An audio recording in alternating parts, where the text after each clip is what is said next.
I kindly invite Mr. Sugeeshwara Gunaratna, Vice President of the Conference from Sri Lanka, to make his remarks. Thank you, Mr. President. Excellencies, ladies and gentlemen, over the last 3 days, we have deliberated upon the latest developments in the implementation of the Convention on the Rights of Persons with Disabilities at this current juncture and in the lead up to the Summit of the Future. There is no doubt that much progress has been made since the advent of the Convention, which today has 191 parties, which in essence means that it is almost universal.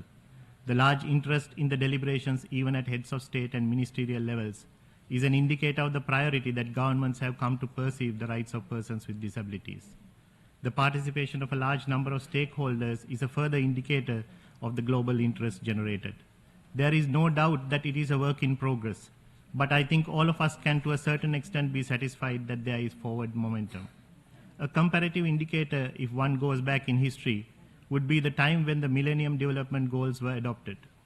Within those 8 goals, 21 targets and 60 indicators, disabilities were mentioned only once, and that too with respect to women giving birth in unhygienic conditions and becoming disabled afterwards.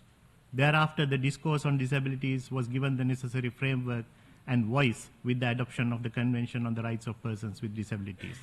Our annual deliberations have ensured that the rights of persons with disabilities are reflected in the global discourse taking place in multiple forums.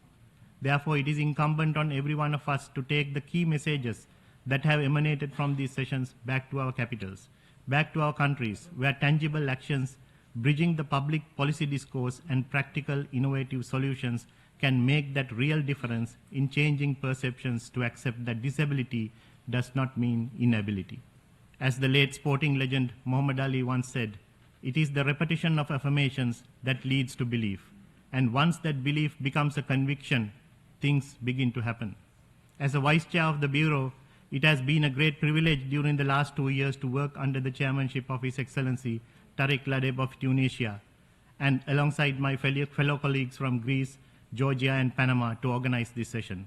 It was also my added pleasure to have co-chaired the roundtable at this session on international cooperation to promote technology innovations and transfer for an inclusive future. I also wish to take this opportunity to thank the Secretariat for being the backbone in organizing this conference and providing the Bureau with the necessary support to make informed decisions on behalf of all of us. It was Seneca the Younger who said that the greater part of progress is the desire to make progress. Let us move forward with the resolve to make that tangible difference in our respective societies. Thank you.